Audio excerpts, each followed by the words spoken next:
Zora shares her emotions with Michael and Saru in the turbo lift, but nobody asked her.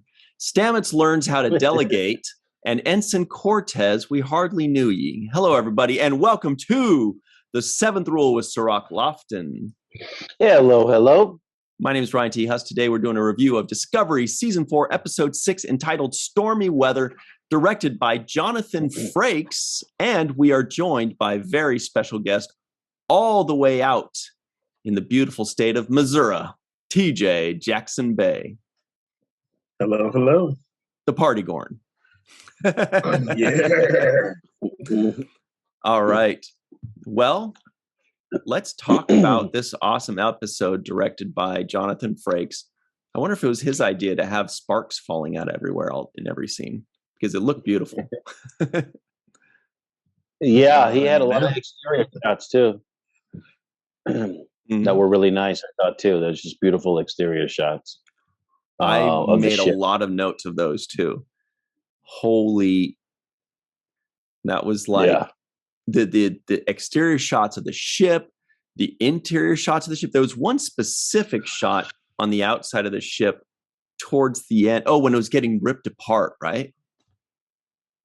Yes. The graphics, I mean, awesome. Even when they were sitting on those little robots, what are they called? Dots? Dots, yeah. Well, what does the dots stand for? I knew he was going to ask that. Dude, I just realized something, and this is probably so obvious. Isn't there, oh my God, you guys are going to kill me. The Star Trek fans, not you guys. You guys are my friends. There's a short trek called Ephraim and Dot. Yes. Are these dots have to be the same as that dot, right, TJ? Yes. I never made that connection. 1,000 years later. Yeah. Because I never saw that short trek. I just know that, there's a short trek called that, and there's like a alien and a robot. It's pretty good. I like it. Okay, so this robot is the future version of that robot that was in that short trek. Is that what? Also called Dot, yeah. Huh. Yeah. Okay. Do we learn anything about dots in that short trek, TJ? Just that they're usually around and we don't usually see them, but they're there. They're there. Doing the dirty work in the ship. You wonder how the ship stays clean. It's because dots go around and clean it up. Got it. Lower deckers. Yeah. I guess, it's funny because a boat, after a while develops like that certain kind of algae in the bottom of it. Mm-hmm. And you have to clean the bottom of boats every so often. And you wonder what grows or develops on the outside of the spaceship, right? Space algae. Right? Or what is it? It's got to be something that's attaching itself and that it needs, a nice wipe down every once in a while, just like your car. Nothing a good old Barian sweep can't fix. Right. Yeah, so that was my little drawing, was the little dot right there. Oh, there he is. Little rendition. She is. That's neat. Yeah. That's all I got. Baryon sweep. That was Starship Mine, TJ? Barium yes. Sweep. Great. Good knowledge. Okay. Yes. I've heard it mentioned a couple of times or two. I think see the lower decks or an earlier Discovery episode where they had to do a Barian sweep, but I mean they didn't actually show it, so okay. Yeah, we remember that, if any serious rider keeps a saddle. Saddle. That's exactly what I was thinking, is the saddle. And right now, Cirroc's like, this episode sounds terrible. There's a saddle and a sweep. What is this? It's the Commander Hutchinson episode we're always talking about, Cirroc. Hutch. Okay. Yeah. So, this episode, and by the way, I've got a background of our good friend Raven Dowda, who plays Dr. Tracy Pollard. And it was really cool to have her back. I think this is the first time she's actually back in an episode. It took 6 episodes. Very happy to see her again and her having several scenes. And it really seems like, because obviously of the pandemic, the writers created almost like these actor bubbles where they're like, okay, we're going to have this group of actors just for this episode, and this group of actors just for this episode. Like, I think last episode of the previous one, the entire bridge crew was totally different. Remember, it had its own, bridge crew. There was Linus, there was the new guy, I can't remember his name. There were a couple other people. Lieutenant Christopher. Yes, exactly. And they just used them for that entire episode, and there was no crossover, there was no change. And now we have the regular, probably the Alpha Shift, right? And all the people that we know and we recognize there, and there's no change, no crossover. So they're doing a good job, clearly, of not only doing it for health and safety reasons, but also it kind of makes sense in universe that there would be shifts. Here's this regular crew, and then now there's the Beta Shift or the Delta Shift, as Jellicoe would love, right? Love your chains of command, huh? Chain of command. Emerald chain of command. Yeah. Oh, well, that's fancy. Well, how happy, TJ, we were talking before we started recording a little bit about Pollard. Did you have any thoughts on that? I was really glad to see Dr. Pollard back. Because I'm such a big fan of Deep Space Nine, of course, I love to see, all of the characters get a piece of development every now and then. And Dr. Pollard is one of my favorites. So it's always good to see Dr. Pollard doing her thing. The scene in the corridor, I think it was deck 17, with the crewmen, it was going to be one of my nitpicks, but as I was watching, I think I ran it back and I heard her yell to Cortez, who we barely knew, to beam out. And he didn't have time to do it, because my first thought was like, why couldn't he just beam out? But good old Dr. Pollard was on that. She was all over that, trying to save her fellow crew member. It was a cool dramatic moment too. Yeah, it was a dramatic moment. I like the honeycomb containment field that they kind of used behind her in the green screen as they were, kind of panning back to reveal that moment. And, something we've seen play out in movies before, where they have to isolate a certain space in order to save everything else. This usually happens in like submarines and all these, you have to close off a submarine door because the water will flood everywhere else, and somebody's got to die, because door got to close right now. Sorry. So they played on that theme, but I thought it was well done, and we love Raven, as she brings a warmth to her spirit and a kind of an energy about her that feels familiar and personal, and that's why I really kind of miss having her, and I wish that they would use her more often, because she feels like she's a part of that crew to me. When she shows up, I feel like has a relationship with the other crew members, and I'd like to see them expand on her character a little more. Totally. And that's one of my nitpicks for this show is that I do want to see more character growth for all of the other crew members. There's like Detmer and all of these, characters. They seem, they've given a lot of space for tall and gray, and for their characters, but they haven't given enough for some of the other characters that we see on the bridge. Bryce Reese. Yeah. Right. Nilsson. And I want to see more of their stories. Me too. Nilsson and Dr. Pollard. And these people also, they gave up their families. They walked away from everything that they know. They've committed. And that's just to act in this show. Yeah. Right. No, but they've made this commitment to be a part of this crew, the Discovery crew. And to me, it's like, let's see what they've lost too. It can't only be about Book and what he's going through psychologically and the demons that are bothering him. What about these other characters like Bryce and so on and so forth? Let's talk about what they sacrificed to be there. and how that kind of they threw in a little scene in there, and she says, when I was 10 years old, and she started to go off about when she was 10 years old, right? And it was at a crucial moment too, like the whole ship's about to go, everybody beam out of here. Oh yeah, before I leave, when I was 10 years old, I had a friend, and it's like, not the time to tell me the 10-year-old story. Yeah, Saru's like, we've been waiting 4 seasons to learn more about your character, and you choose now. Yeah, that's what I was thinking. And I wish Saru would say that. And if he says that, then like now's not the time. Instead, he's very accepting and listening and has words of wisdom and advice. But I would like him to say, "Hey, now's not the time. Talk to me later when we're having coffee in the morning." Blueberries. I wanted to add a couple. Sorry. There's more. No. That was my point.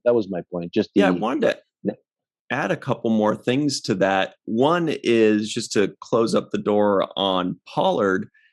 In this episode, she reminded me of Nurse Alyssa Ogawa, because Ogawa was in a bunch of Next Generation episodes, and every time you'd see her in an episode, you'd be like, "Oh, cool! A little expansion into the sick bay, a little bit more into the medical department." I'd like to see her more than that, because that would really amount to 1 or 2 or 3 episodes per season. And I'd rather see her in the bulk of the episodes personally. And I would love to see an episode that's focused on sickbay. One that is. Sorry, I was hearing something in my mic. Did you guys catch that? A little bit, very briefly, yeah. Okay, but I'd like to see one that's focused on Culber and Pollard, and a couple tertiary medical personnel. But anyway, she did remind me a little bit about Ogawa. And then about the bridge officers that we've been talking about since season 1, saying, what's this guy's story? What's that girl's story? What's going on here? Like, we want to know more about these people. Today, in this episode, I felt like we finally started to get a little bit. Each one of them got a tiny bit of juicy lines, rather than just a firing or yes, sir. Aye, sir. Or great job, Captain. Mm-hmm. They all got a little bit more. It was all still within the frame of all 5 of them together, and all on the bridge crew. But it was nice to see. And I think I'm not alone in wanting to see more of that. No, you're not alone. Actually, this felt more like a traditional Star Trek episode in the sense that they were all on the ship together. They were going through the experience together. So I actually felt like, oh, okay, we're getting back to, not separating people and having people go off on tangents and, book, you do this, and you do that. Let's all do this together and figure out a way to work together. I felt that sense of camaraderie more so in this episode than I have in previous, at least for this season.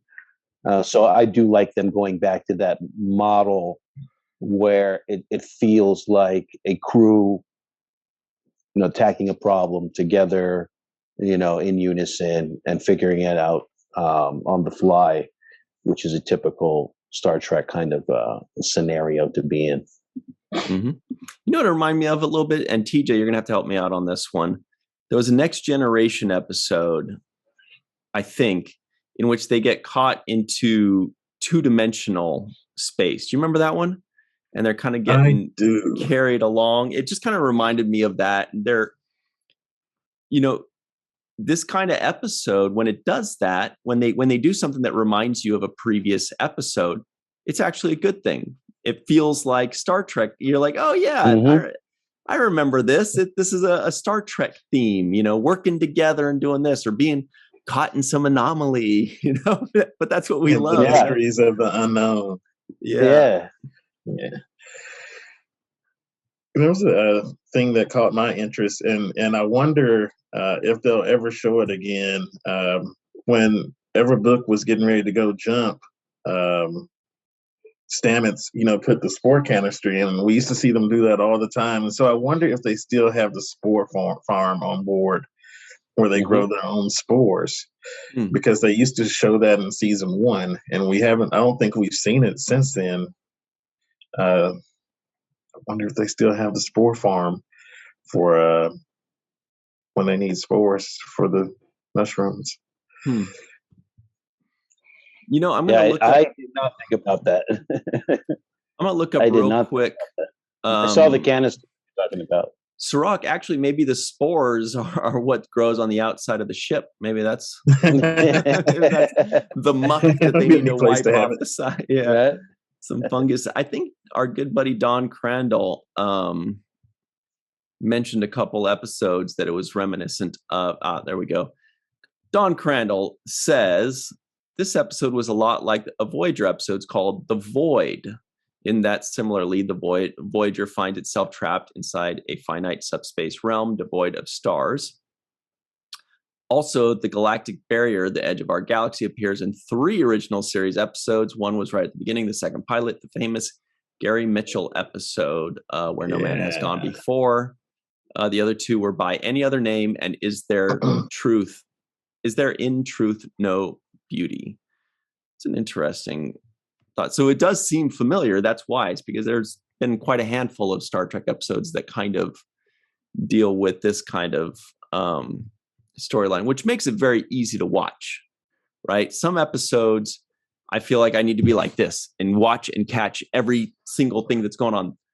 An episode like this, you can kind of just sit back, relax, and watch one storyline play through, right?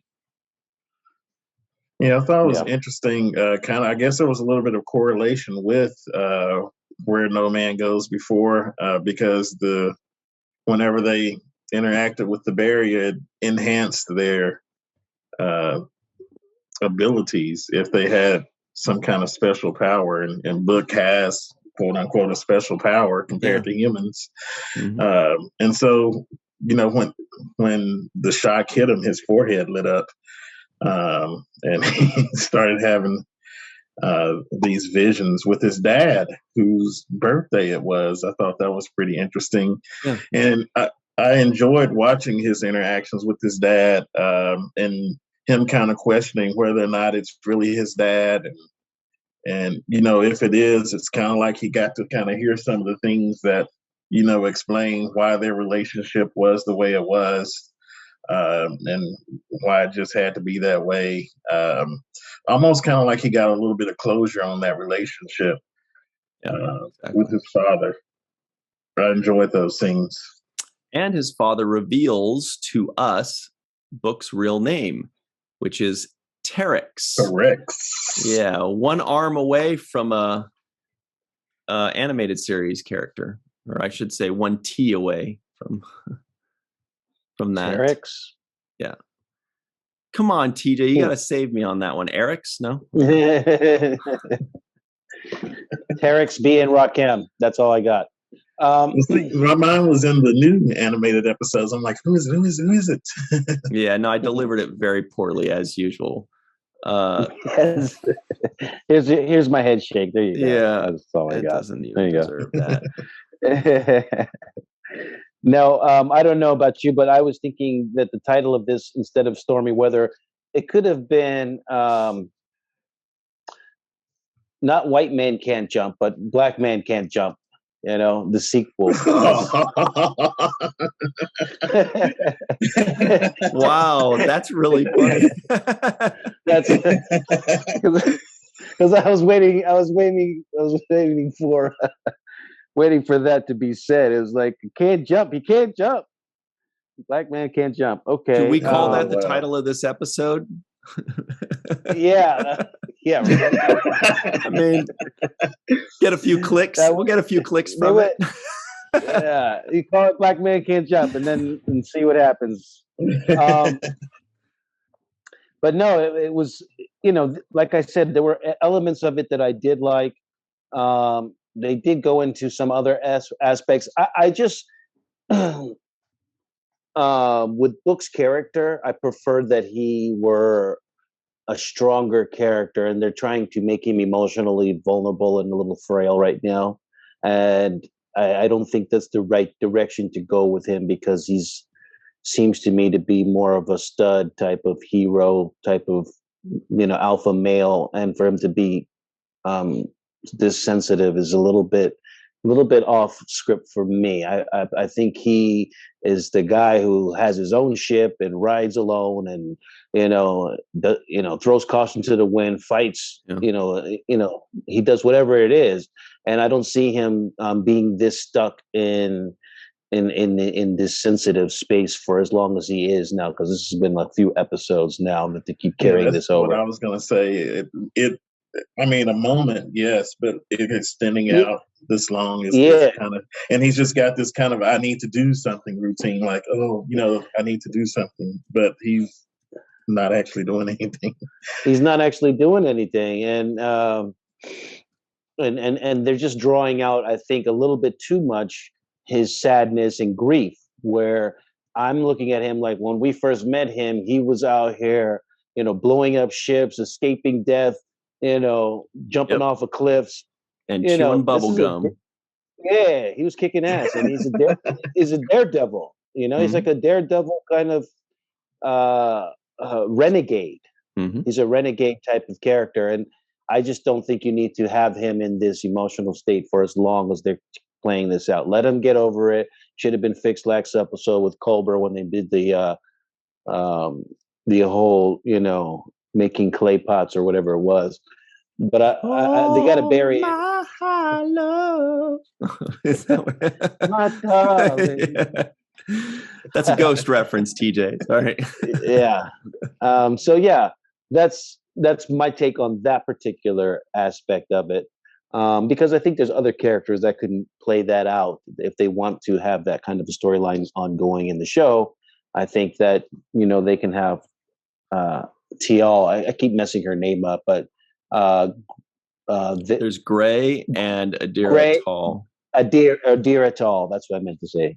I call her Tall.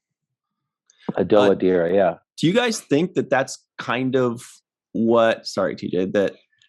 That's what Book's dad was kind of pushing in him. Cirroc, what you're saying, him a little bit of a kick, yeah, kind of giving him that little push, kind of like what you're saying, Cirroc, of like, all right, kiddo, it's been long enough, hop to it, start being that badass again. Or do you think that his arc, because he's gonna move back up into that, but what we don't know is how short is that arc? Is it coming next episode? Is it coming next season? Is it coming by the end of this season? It seems like his dad might have either been that push that he needs to get him going in that direction, or maybe that's going to make him fall into the pit even deeper, the pit of despair. Yeah.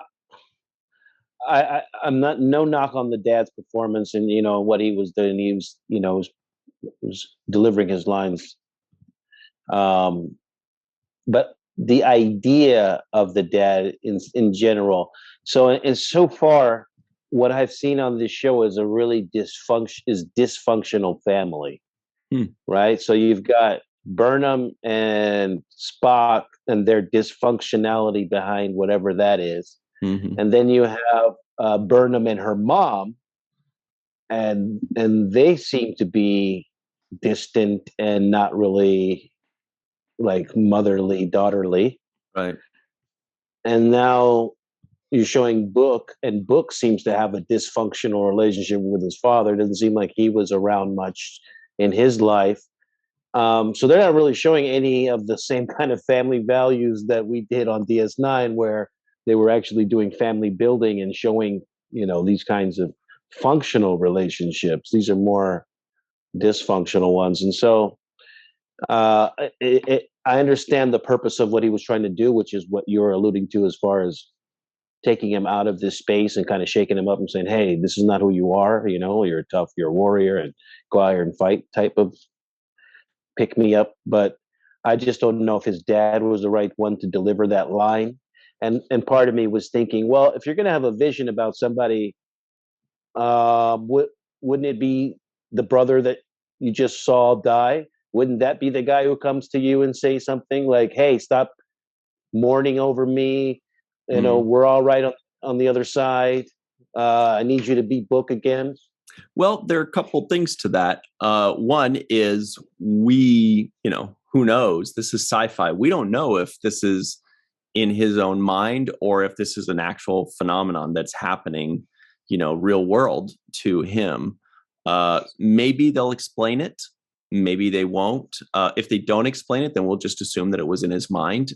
If they do explain it, then there'll be a reason for it. But remember, his dad was on his mind because it was his birthday, as TJ was saying. So that would lend credence to the notion that maybe it's just all in his mind, that it's his birthday.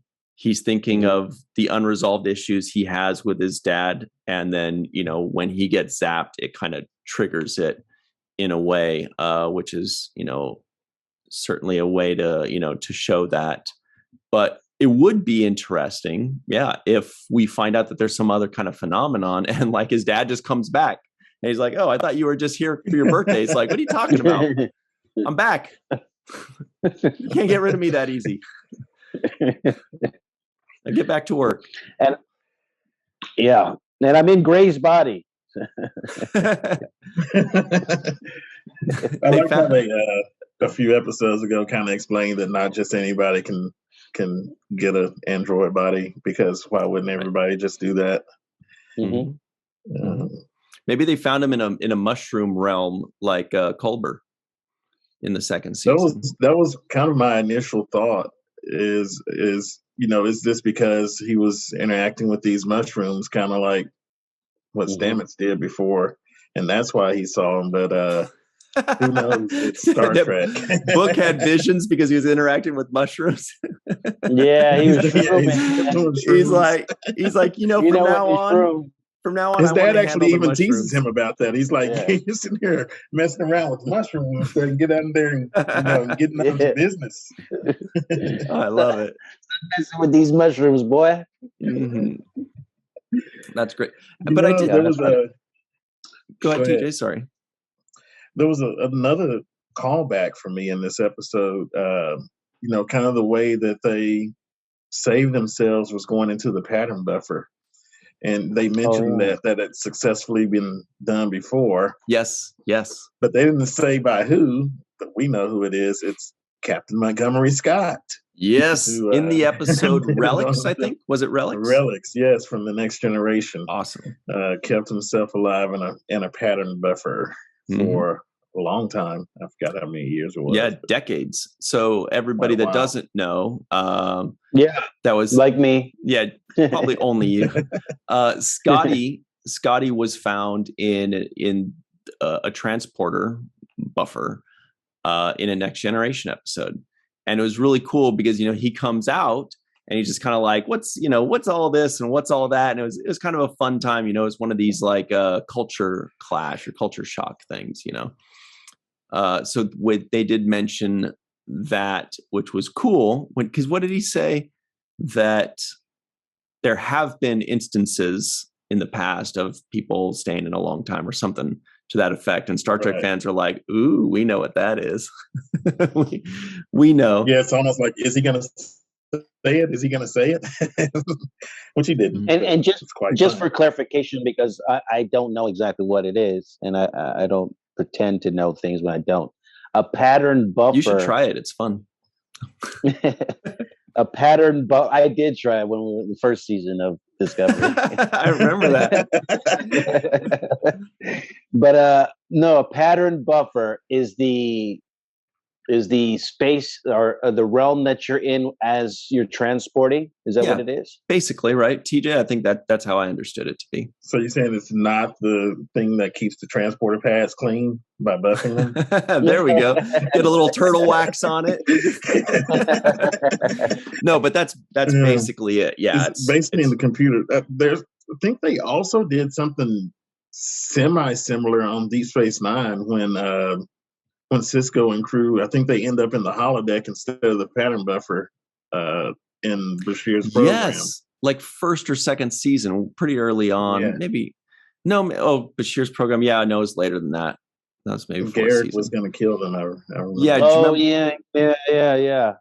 You're right. Yeah, where they were going to get transported, and then something happens to where they were lost, and they're like, "Well, that's it. They all died." But then, nope. The ship was able to save them in the holosuite. Yeah, good memory. There was also the Next Generation episode in which Lieutenant Broccoli, Reginald Barkley, is in there, and he like grabs a giant worm or something like that and pulls it out. And it's a person. Yeah. Anyway, but that's Cirroc's like, I am never watching Next Generation. That sounds terrible.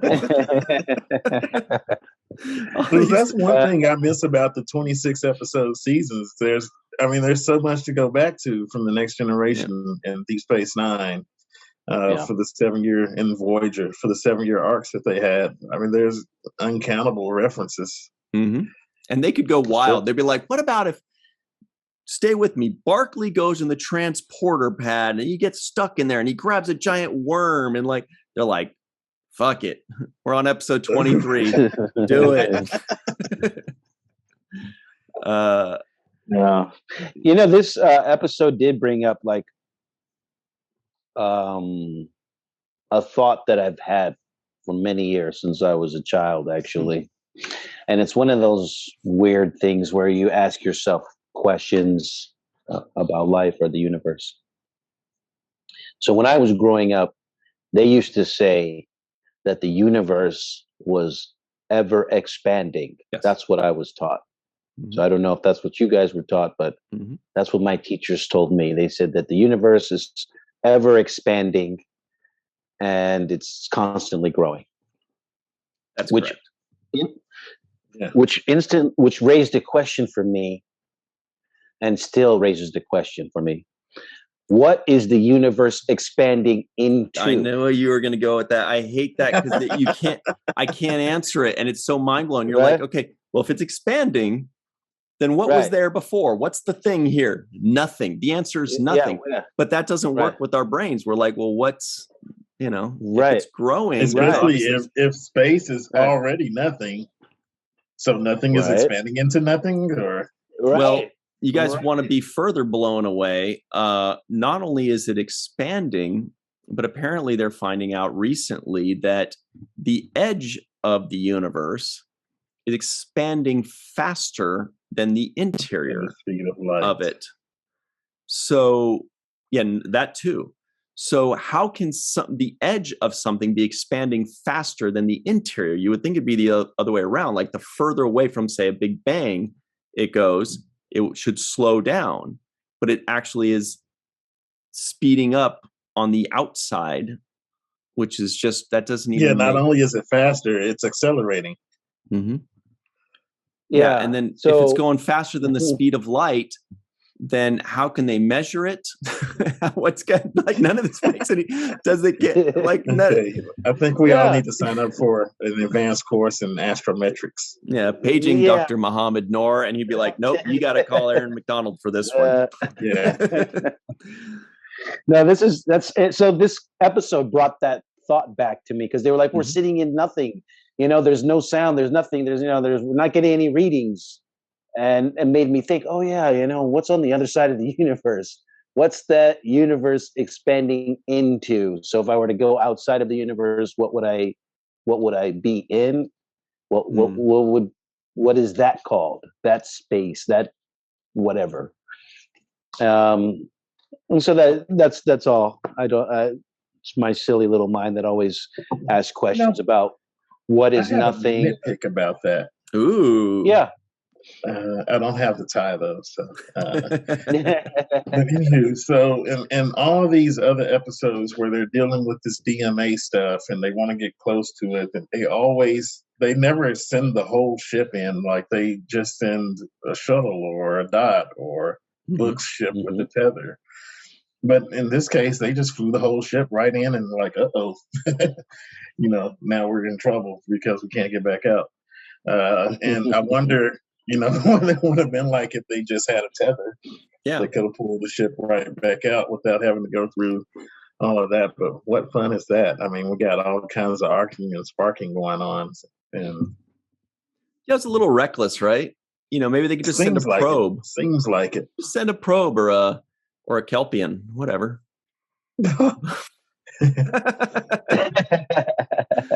More Kelpian. Now, I was thinking when you just said that, it made me think of Star Trek Dot, which is a show all about the dots and them talking to each other and how they have different personalities and different.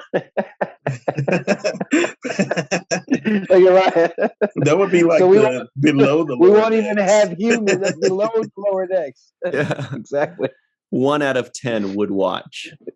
Okay, in the comments below, robots love it. Robots love it. In the comments below, I already know the answer. They're all going to say yes. In the comments below, let us know: would you watch Star Trek Dot, a series where all of the characters are dots? And the only way you can tell them apart is they have different colored ribbons on the back of their head. You know, like the Ninja Turtles had different color band. They got like a pink ribbon and a yellow ribbon, and that's it. And that's how you know who's talking. There it is. Okay. I'm just saying. Don't be surprised if Zora gets her own spinoff. So can we talk? Okay. Let me ask you guys this. Cirroc's like, don't ask me. I know what you're going to ask. But TJ's feeling bold. What do you think about the ship's computer being a nervous wreck?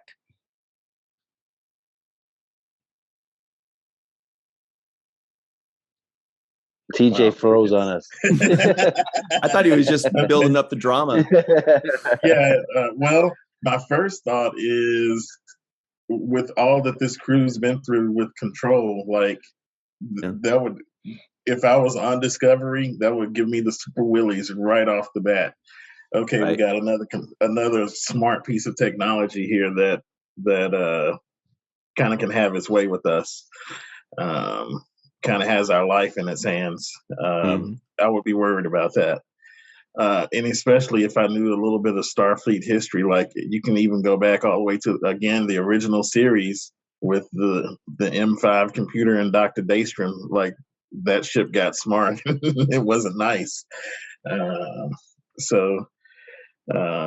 But I guess from like a modern day perspective, we do kind of trust technology a lot more than we used to. We got smartphones and smart speakers and smart homes and cars. We're trying to get cars that can drive themselves and fly themselves. Scary. That's scary. I still don't want to fly on an airplane without a pilot, though. Or two pilots. Yes, multiple pilots. Yeah. Yeah. That's a very good observation, Ryan. And the concept of our computer systems and technology kind of having its own mind, and then that mind going rogue is something that's been touched on in other science fiction before. I remember. Oh yeah. Obviously, in 2001, Space Odyssey, that computer HAL was having meltdown problems and trying to kill the astronauts on board. Actually, successfully killing some, but trying to kill them all. So I still have not seen that movie. So I don't know about HAL. I saw Shallow HAL. Does that count? No. And I know that Kill 'Em All is the first. 2001 and 2010 are literally gold standard science fiction, in my opinion. So, and that's also Stanley Kubrick's, some of his greatest work. So Mark Zicree agrees with you on 2001, as do many people. Yeah, it's phenomenal, and the set design back in those days. When you look at the time that they filmed it, and you're saying they built these sets in the 60s. Wow! Like I'm talking about realistic looking stuff, really modern looking things. So, and the storyline, the element of the storyline is fantastic, but I'm not too happy with it, because I don't want my car or my Alexa or my Siri to be telling me that they don't feel like doing something right now. I know. You know what I mean? Can you imagine, like if there's weather or something? It's like, no, I'm scared. There's lightning out there. No, yeah, look at these sets. You see these sets? Those are freaking amazing. This is 60s, huh? Yeah, this is 60s, unbelievable. And look at the sets. Yeah. I mean, those of you just listening in, I did a quick Google search to see what Cirroc's talking about. And boy, oh boy, are you ever correct about that? Maybe I should watch it. Mark Zickery gave me his movie to watch. I thought you were here when they made me watch it. It's a gold standard. I'm telling you, gold standard about everything. The story is amazing. Anyway. Sorry. Oh yeah, but anyway, Alexa. Yeah, dude. No, I don't want any back sass from Alexa. Yeah, no. I don't need back sass, and I don't want your opinion. I don't want you to say you're not going to do something. Alexa, what time it is? I don't feel like telling you. Yeah. You. Oh, I think you know what time it is. Oh, excuse me, Alexa. Would you like your batteries taken out? Yeah, exactly. So no, I'm not feeling it. And the other part of it is, I feel like this show has enough of it with the characters. I mean, if I don't hear enough, everybody's saying, what their feelings are and this and that, and everybody's talking about that.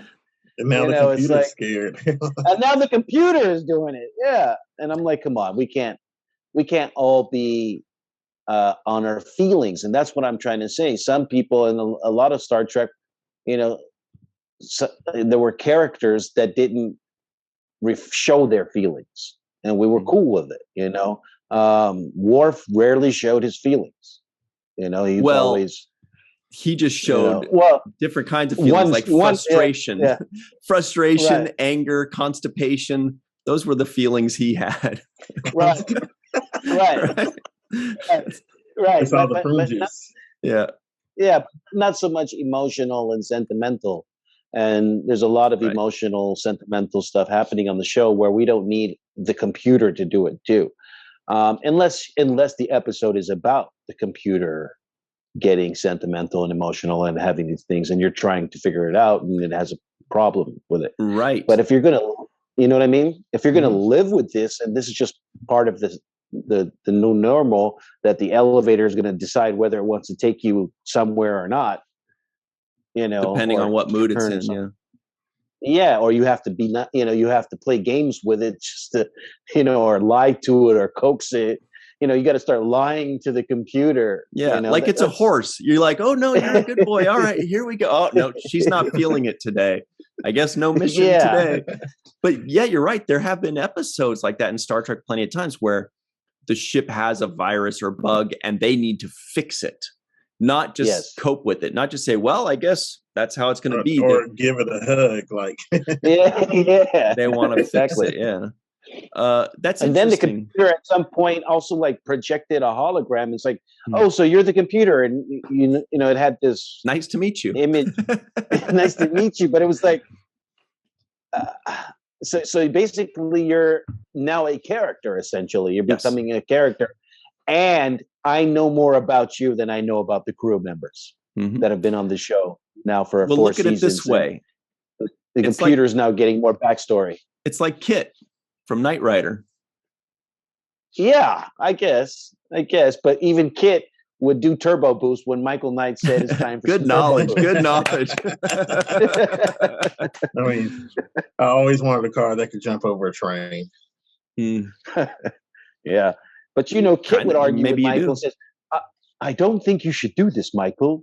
And he'd be like, Kit, give me some power. Like, I'm not sitting here arguing with you, man.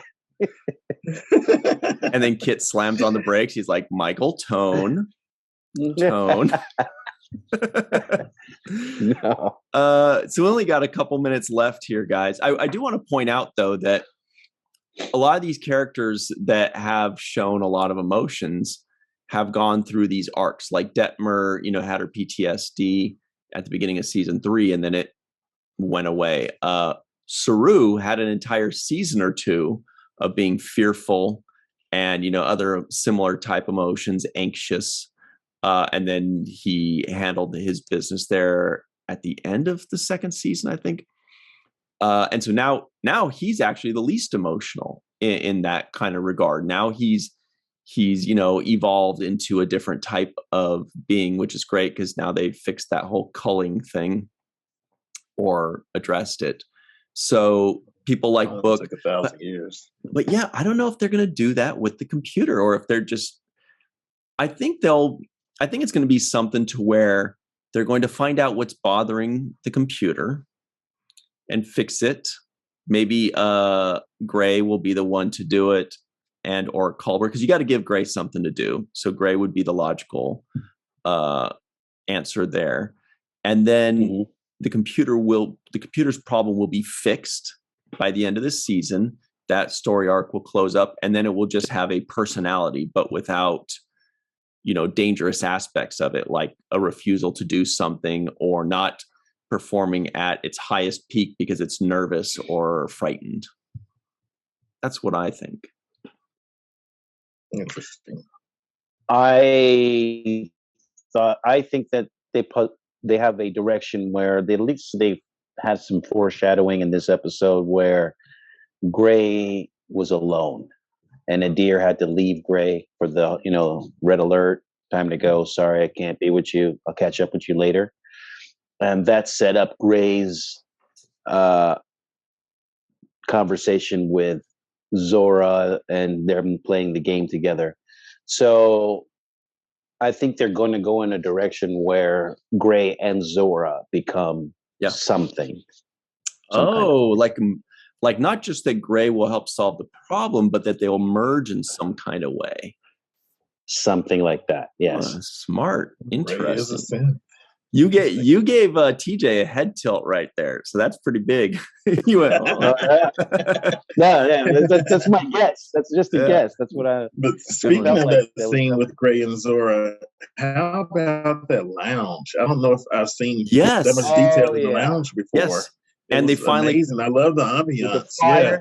And they called it a lounge. So because I wrote bar in the notes, and then they said lounge, I was like, oh nope, lounge. But it's so so amazing. It's beautiful. Quartz bar. Mm-hmm. It looked like Quartz, Quartz, one of his franchises that he opened up. The Disco Lounge. I love very beautiful. But that's shout out to Jonathan Frakes for taking the time to soak that whole set in. Like he gave us the full view of the fire in the background, those in the behind the bar. The lighting was amazing. Yeah, I think this was the most beautiful episode we've seen this season, no doubt. For me, like it was just visually stunning, this episode. Yeah, including Book's place, when they had that moment inside of Book's place, and he had those chairs, and I just like the way the set design is super nice. Mm-hmm. Really beautiful stuff. Lastly, we had a couple NAMs, non-appearance mentions. Linus was mentioned. They kept saying he's going to be under a heating lamp, and I don't understand that reference. Was there something in the previous episode that I missed? I don't know. Let us know in the comments, you guys, if you know why Linus is under a heating lamp or what situation is there, because they mentioned it at least twice. Also, Tarka was mentioned, a non-appearance mention for Tarka, Grand Moff Tarka. TJ, did you have something to say? Because I was also going to point out. Yeah, but I guess would another name be Admiral Vance? Oh, was he mentioned?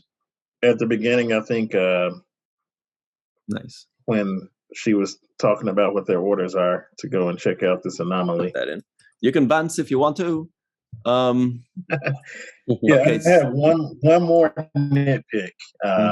Is when everybody went into the pattern buffer, they were all not supposed to go alone. But the only thing that Book went with was Grudge. Like no person stayed around to go into the buffer with Book. And so technical foul for that. I gotta say, I believe if Tilly was on the ship, she probably would have waited for Book. Ooh, good knowledge. Good knowledge. We miss you, Tilly. We'll see you when you come back, whenever that is. Yeah. Couple quick things from Don Crandall. Final thoughts. He brought something up that I had no idea about. First, he says he mentions talking to a dead father in Voyager's coda. Janeway interacts with her dead father, and in Voyager's Barge of the Dead, B'Elanna is joined by her dead mother.